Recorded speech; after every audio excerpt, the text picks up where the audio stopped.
episode 4. Today we are going to talk about how to speak to your spouse. Now, a lot of times we want to know what happened at work and what was going on. What were they dealing with? What did they have to see today? What did they have to do today? Was it a boring day? Did they do anything? Did they sit around? Did they just drive around and write tickets to speeders? And they're like, blah. But we want to know what happened in their day. And so, as I've mentioned before, sometimes they don't want to talk. Sometimes they do want to talk. But I think it's really important that we know and understand how to receive what they're saying when they want to talk and when they need to talk. Sometimes they don't want to, but they do. I don't know why I said that. Okay, back in the groove.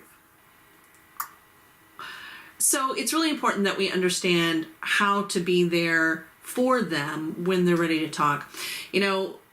Part of in my world, what I will tell you is that sometimes when my guy comes home, he is pretty grumbly and pretty moody.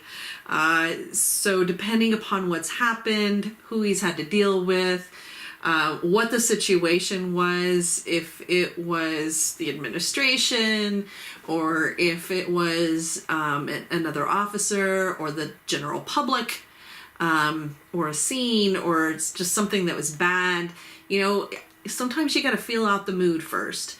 So kind of like take the temperature of what's going on. One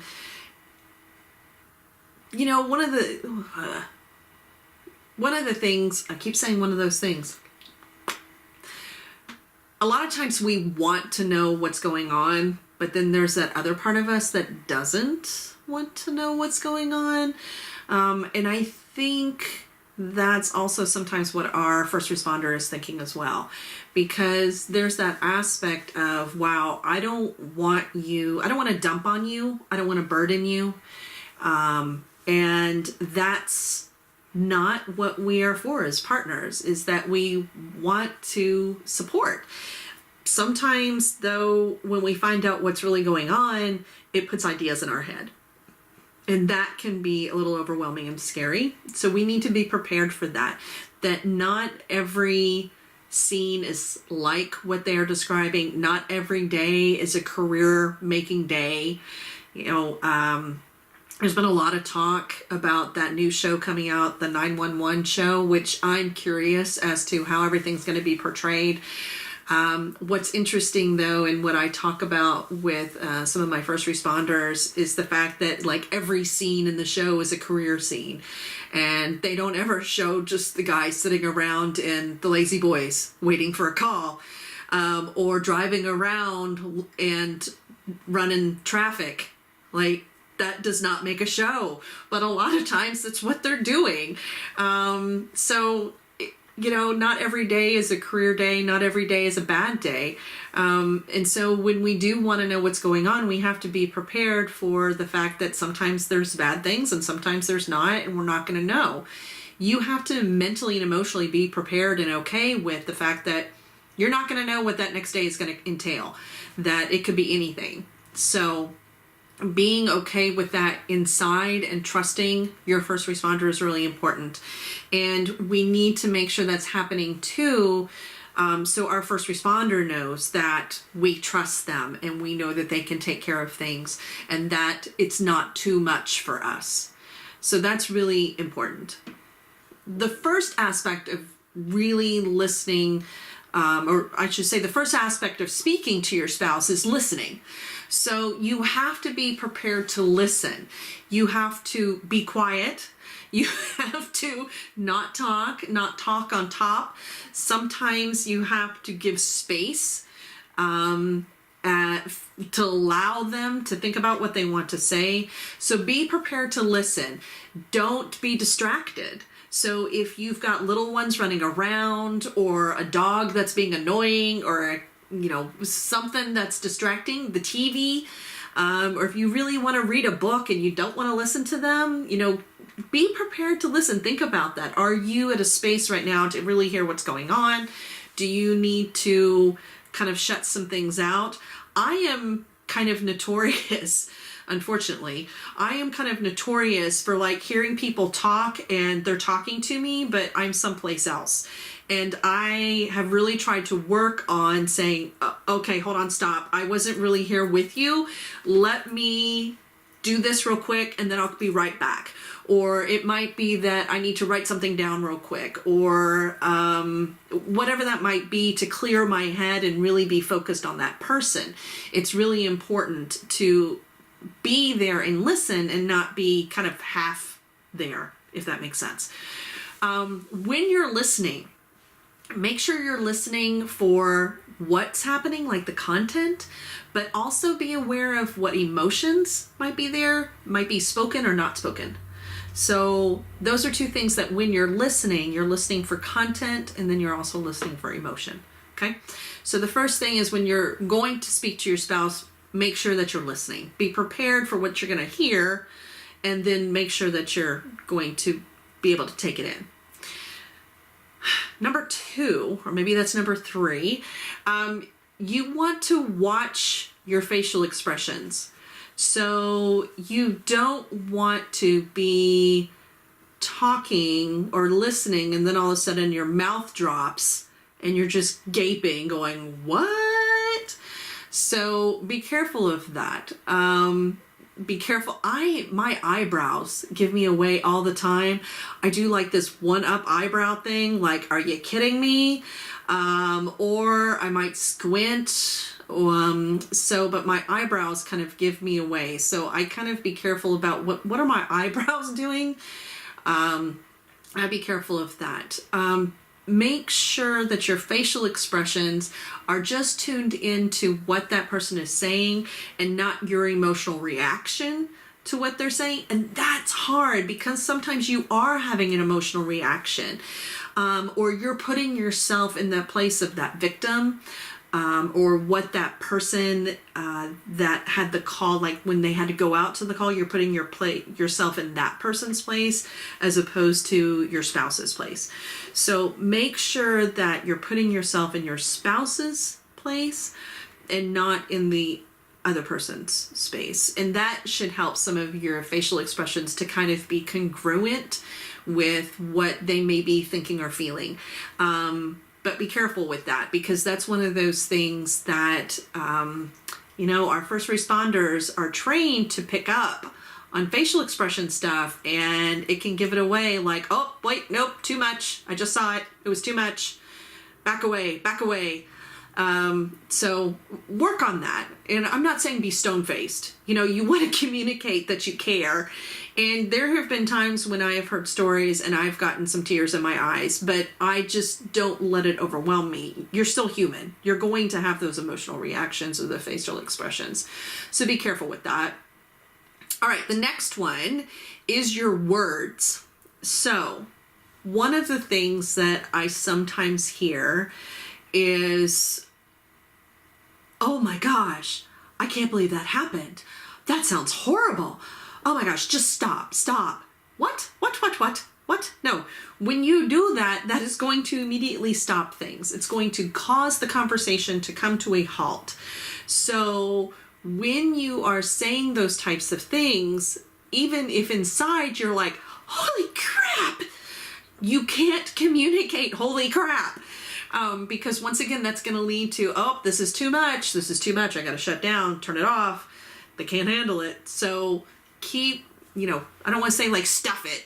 That's not what it is, but manage that inside.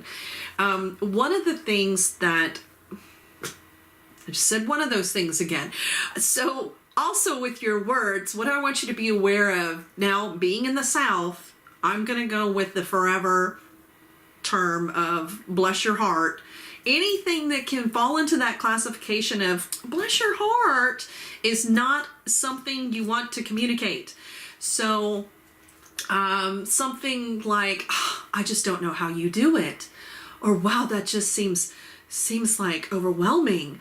Wow, geez, how did you do it all? Sometimes those phrases are going to cause your first responder to shut down because they feel it is maybe a little patronizing, or is like, oh wow, bless your heart, that's so hard. That's not where you're going. That gets you falling into that general classification of you're the general public. And so the general public that comes up and says, oh, thank you so much. What you do is such hard work, which is great. That's sweet that they do that. But it's not where you're going as a spouse. Where you're going as a spouse is to be able to really have that intimate connection. And so that's what you're working on. So think about your words.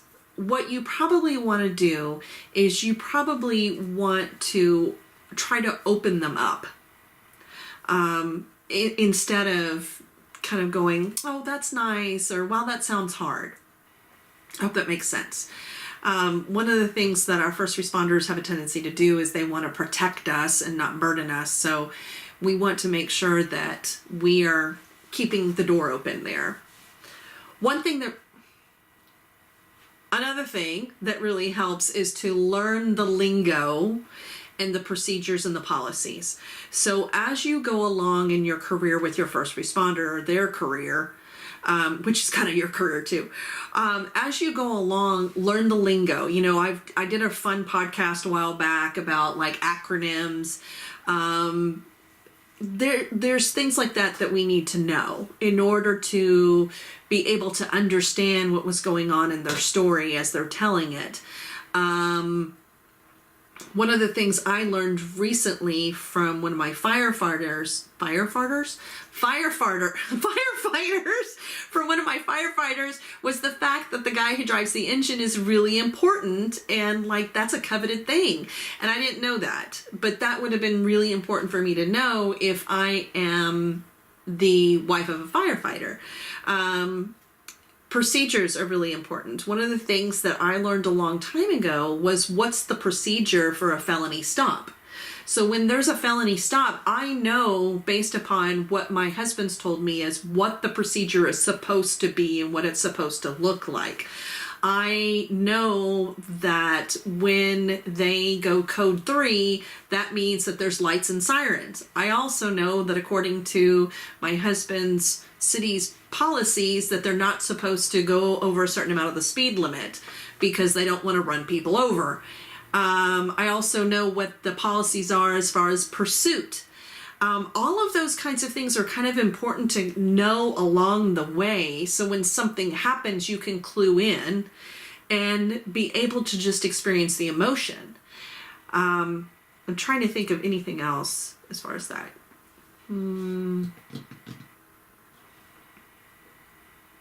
So I hope that makes sense. Like knowing the lingo, the policies, the procedures, what's really important, what's not really important on different situations.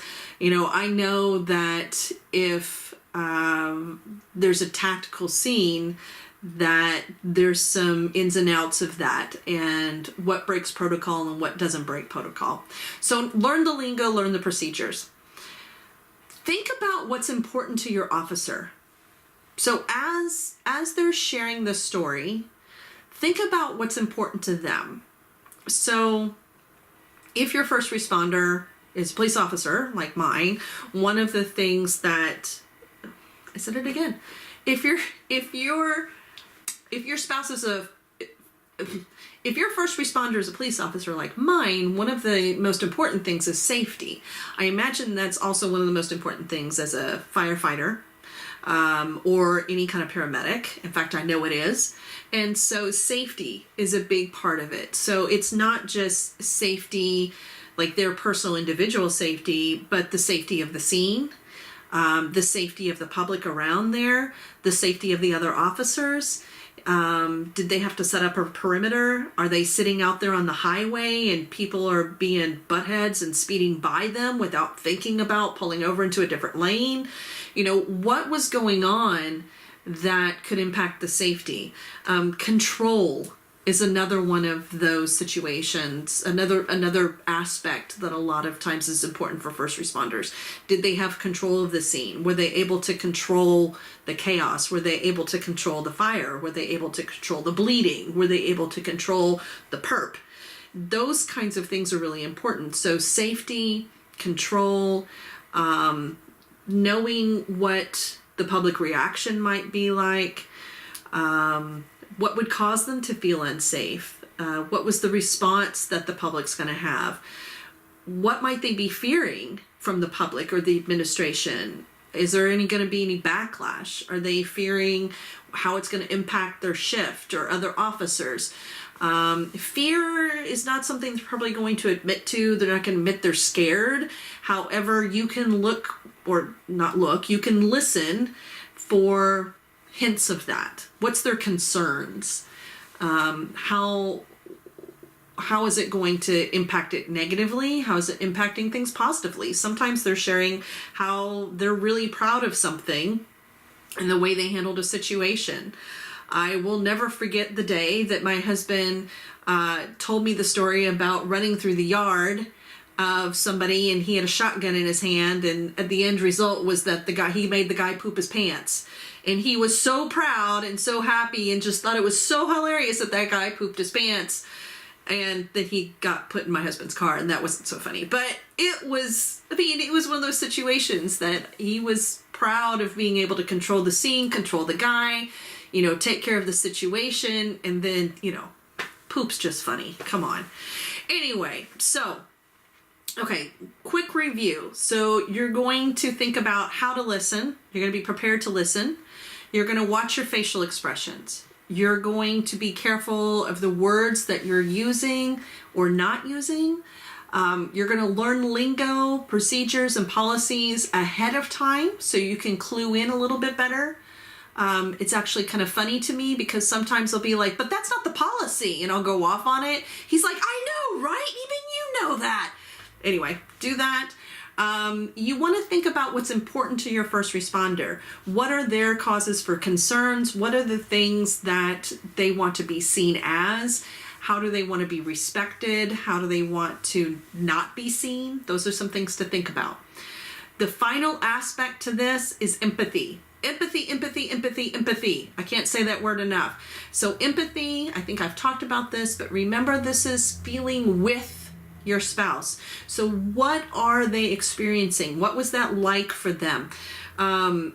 Positive feelings, negative feelings. This is where you kind of have to tap into it. You might even have to guess. It's okay for you to guess. I would rather you guess and be wrong than not try to connect. So you might say something like, wow, that sounds like a really tough call, or geez, that sounds overwhelming. Or man, you sound pissed. Or whoa, that sounds like it was really exciting. So those kinds of things are what you want to do. I might stay away from that sounds horrible, because I think that's one of those things of shutting down again. So be careful of that. And horrible really isn't, I guess it can be a feeling. I feel horrible, but I go with something else.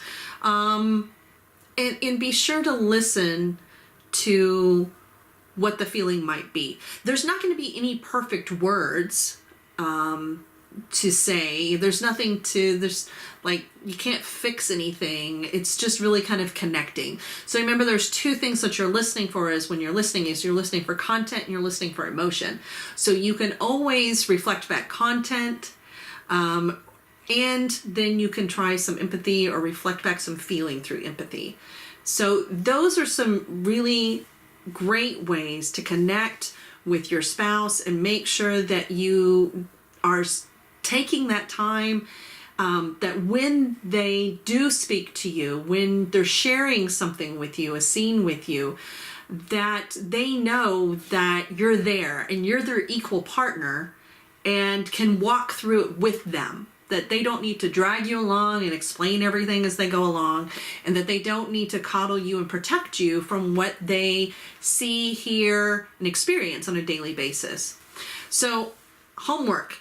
I want you to practice listening. I want you to practice being open to listening at various times. I want you to catch yourself if you need to, like I do, that, wow, I'm only half here and I need to get present. I want you to practice kind of some empathy stuff.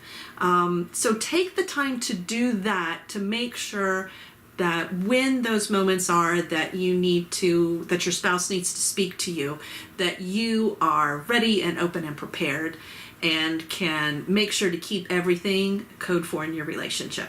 Have a great day.